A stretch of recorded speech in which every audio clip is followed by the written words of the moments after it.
Today I am explaining about irrational numbers. In number system, we have learned about rational and irrational numbers. Let us recollect that. The rational numbers are the numbers that can be in the form of p by q, where q not equal to 0. Any fraction with non-zero denominator is a rational number.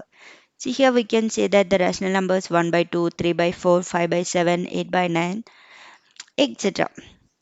0 is also a rational number. Now the irrational numbers are the numbers that cannot be represented as a simple fraction. The irrational numbers are pi, root 2, root 3, root 5, etc. Many square root and cube root numbers are also irrational, but not all of them. Let us see one example. See here, root 2 and root 3 are irrational numbers, but root 4 is a rational number. Why? Because root 4 is a perfect square. See here, 4 equal 2 into 2. So root 4 equal 2, which is a rational number. We have one theorem to prove this statement. We'll see that. The theorem 1.3. Let p be a prime number if p divides a square, then p divides a, where a is a positive integer. Proof. We can prove this by using fundamental theorem of arithmetic. What is the fundamental theorem of arithmetic? A composite number can be expressed as the product of its prime numbers. So we can assume that a is a composite number. See here, where a is a positive integer, it's given. A is a composite number. So we can represent a as a equal p1 into p2 into p3 etc. pn. How a composite number can be expressed as the product of its prime number, where p1, p2, p3 etc. are the prime factors of a. Now square both sides. See, let us mark this equation as 1. Square both sides of this equation. That means LHS and RHS. Now we get a square equal p1 into p2 into p3 etc. into pn whole square. This we can write as a square equal p1 square into p2 square into p3 square into etc. pn square. According to fundamental theorem of arithmetic, prime factorization is unique apart from the order of its factor occur. By using the uniqueness of fundamental theorem of arithmetic, the factors of a square are p1, p2, p3 etc. pn. So p is one of p1, p2, p3 etc. pn. Therefore we can say that p will also be a factor of a. Hence, if p divides a square, then p divides a. Now, we can prove that root 2 is irrational. We know that root 2 is irrational, but how to prove that? We can prove this by using a contradiction method. What is a contradiction method? Contradiction method means we are assuming just opposite. How? We'll see that. See the proof. See here,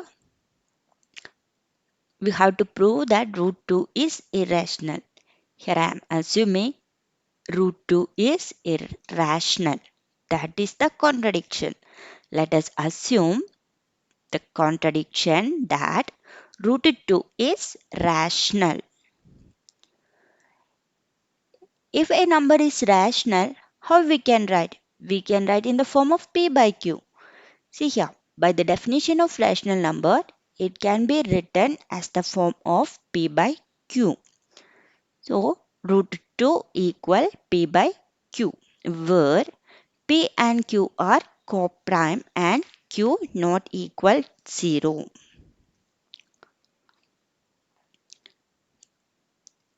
P and Q are co-prime means what? This having the common factor 1.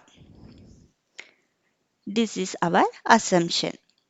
Now we can square both sides. If we are squaring root 2, we will get 2 equal P by Q whole square. We can write P square by Q square. By rearranging, we will get P square equal to Q square. This equation we are named as 2. Now, by the previous theorem, the theorem 1.3, if 2 divides P square, then 2 divides P. See, from this equation number 2, from this we can understand P square divisible by 2. Now we can say that P is divisible by 2. So we can write P equal to C, where C is an integer. Substitute P equal to C in the equation 2. See, this is the equation 2. Instead of this P, we are giving the value to C. 2C square equal to Q square. Now we can write 2C square equal Q square. See here, 2C whole square here. So 4C square will come. The common factor 2. Now we get 2C square equal Q square. From this, what we will get? It means 2 divides Q square. See here, 2C square equal Q square. So we can say that 2 divides Q square. By theorem 1.3, we can say that 2 divides Q also. From this, P and Q have at least 2 as a common factor. See here, 2 divides P. Here, 2 divides Q. That means having the common factor 2, right? But this contradicts the fact that P and Q have no common factor other than what? That is our assumption. See here, P and Q are co-prime. Here we got P and Q have at least 2 as a common factor. This is the contradiction. So our assumption is wrong. Hence we can say that root 2 is irrational.